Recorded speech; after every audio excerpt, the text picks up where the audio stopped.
because anger and frustration and control and hatred and envy and jealousy and insecurity and unworthiness and guilt and shame and suffering and depression, those are all derived. Those are emotions that are derived from the hormones of stress, and psychology calls those normal states of consciousness. Those are altered states of consciousness.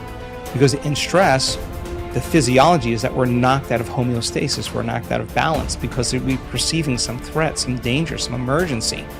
And so the stronger the emotion you feel to whatever stressor there is in your life, the more you pay attention to it. And so in time then, you have to keep your attention on all the important elements in your life. So you sit down to do a meditation, and when you're living in stress and you're living in survival, there's only 3 things that are important in that moment. Your attention is on your body because you got to preserve it. Your attention is on something in your environment, and what's in your environment? People, objects, things, places, and you're very preoccupied with time. And when you're in stress and you're in survival, the brain goes into a default mode, and it's naturally trying to predict the next moment based on what it's learned in the past. And so as you always try to forecast the future based on your memory of the past, you can't be in the present moment, right? So, and yet our model of change, what we discovered is that the only way a person can change is when they get beyond their body, they get beyond all the elements of their environment, and they get beyond that predictable future and familiar past, and they sink into the present moment, which is the unknown. So if you can't do that because of the hormones of stress, most people will sit down and they'll say, okay, I'm going to close my eyes, I'm going to start this process where I'm going to rehearse how I'm going to be today, and they start thinking about their cell phone. They start thinking about all their emails, and they start thinking, I can't meditate. There's something wrong with me. It's my mother's fault, And they actually believe that thought to be the truth, and then they get up and they actually reaffirm it and say, I can't meditate. Now, I can tell you that if you are willing to see that thought as just a thought in your brain, and you're curious what's on the other side of that thought, yeah, you're going to feel uncomfortable. But if you had some tools and skills to apply, and you were able to take your attention off your cell phone and settle your body back down into the present moment, that would be a victory. And then your body would say, come on, you gotta feel a little frustration now, you gotta be impatient, you gotta be judgmental, come on, that's what you always think, that's how you always feel. And you, like an animal, you settle the body back down into the present moment, and you tell it it's no longer the mind, that you're the mind. That's a victory. Then the body says, hey dude, you're super busy, you got a lot of things to do, you got a lot of people to see, you got a lot of places to go, you got a lot of things to do, and you've been doing the same thing every day. Your body's going to want to get up and do something. You're going to want to quit because your brain's telling you that you can't do this. If you had the awareness to settle the body back down into the present moment, you would be executing a will that's greater than the program, because most people lose their free will to those programs, and it's that tedium in the beginning that is an uncompromising will, where you keep training the animal to stay, to take all of its attention off the environment, to get beyond all the cravings, the feelings, the habits of the body, the drives of the body, and catch yourself defaulting to that predictable future, bringing the body back into the present moment, siphoning energy back, your attention into the past based on those familiar emotions of the past. We've discovered that if you're willing to do that for just a few days, you could actually liberate an enormous amount of energy from your body. You go from particle to wave, from matter to energy, and you're literally transmuting those limited emotions into elevated emotions, and something really beautiful happens if you're willing to fire the crucible and sit through that long enough. All of these emotions move, that energy moves right up into the heart, and the person starts falling in love with life. They start feeling this state of gratitude, this gratefulness to be alive, this ineffable word of relaxed and awake. And something really magical happens when we've discovered this little simple thing. When that energy makes it to the heart, there's only one place it wants to go, and it goes straight to the brain. So the person starts relaxing into their heart when they feel this feeling, and the more they relax into the heart, the more their brain all of a sudden starts becoming aroused. And they start going into these elevated gamma brainwave patterns. Now, gamma is not unconscious. Gamma is actually super conscious. It's actually super aware. You're outside the program now. So when that occurs and the brain goes into gamma brainwave patterns, what we discovered is it's not a little gamma. It's not a lot of gamma. It's not a whole lot of gamma. It's a supernatural amount of gamma.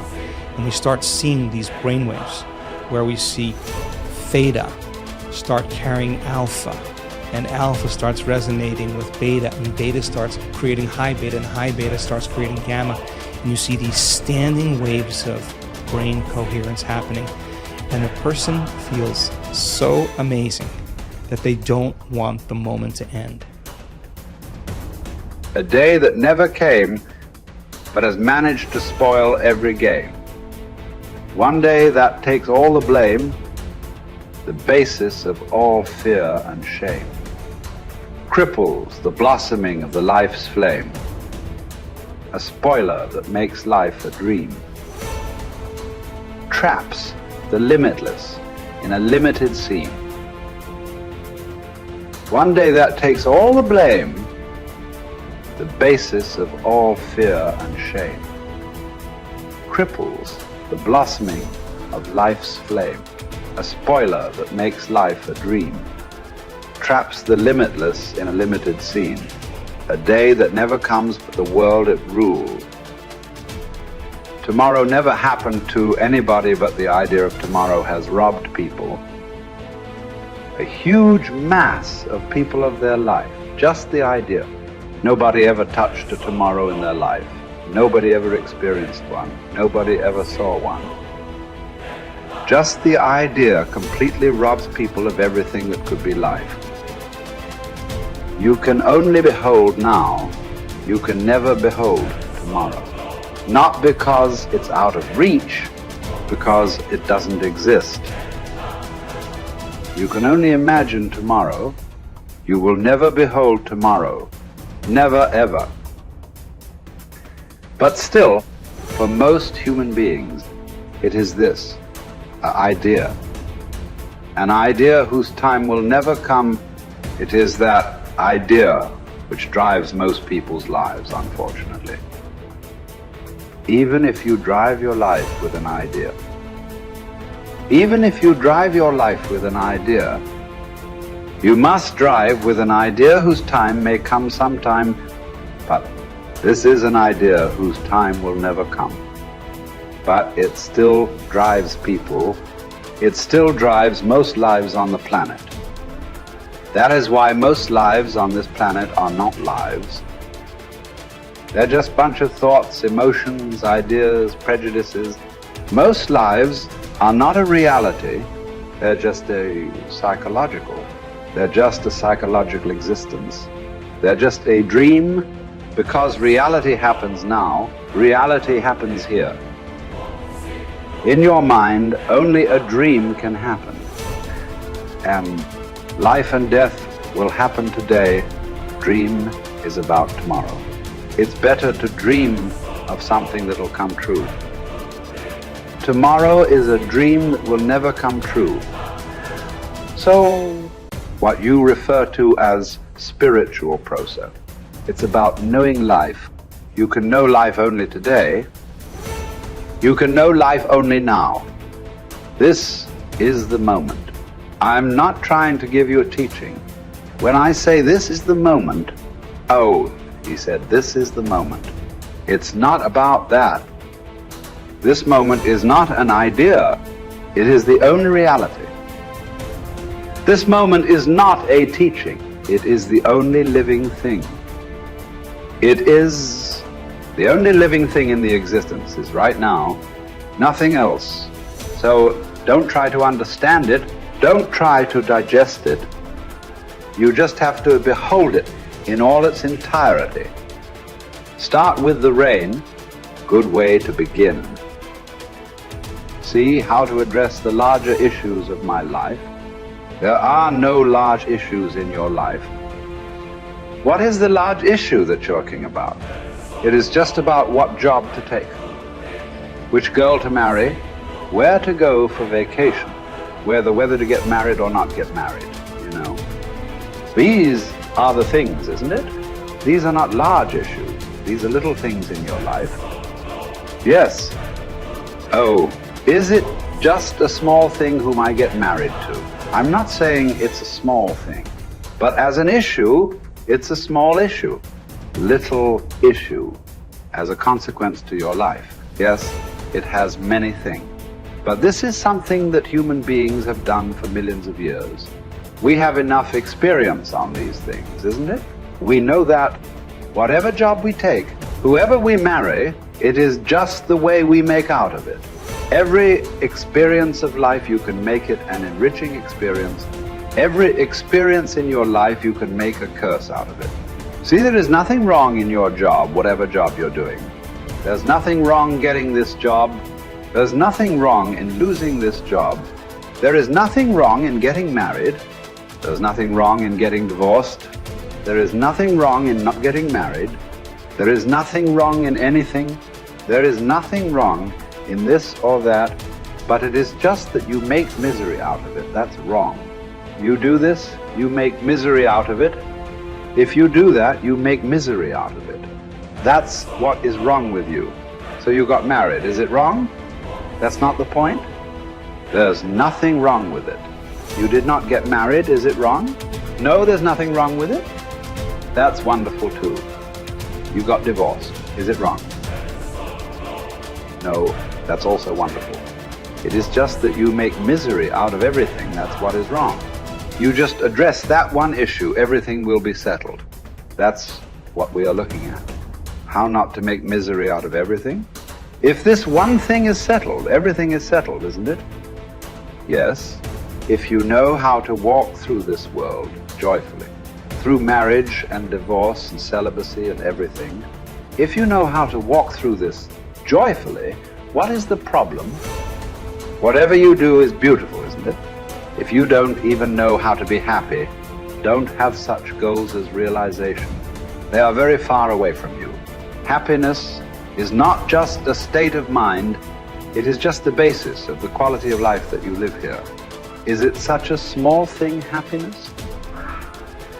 Oh, it's just a state of mind, is it a small thing? So, biggest issue, isn't it? If you are capable of going through this world joyfully, then you could talk about going beyond. If you are not even capable of going through this joyfully, talking about beyond is no good. There is no way. I'm telling you, there is simply no way. For a person who is constantly creating inner battles all the time, how will he deal with the bondages of life? How will he transcend that? There's no question. It doesn't arise in your life. So first thing is working towards to be a blissful human being. If that happens, the rest becomes very simple. Because a blissful human being, once your happiness is not at stake, anything that's needed you will do, isn't it? Right now, you cannot do what's needed because always your happiness is at stake. You are thinking which is the right thing to do, which is the right thing to do. There is no right thing to do in your life. There is no wrong thing to do in your life. If you know how not to make misery out of everything that you do, whatever you are doing is the right thing. If you are making misery out of everything that you do, everything that you do is a wrong thing. So that's the only issue you have to look at. Others are all petty things. What does it matter which way you do it?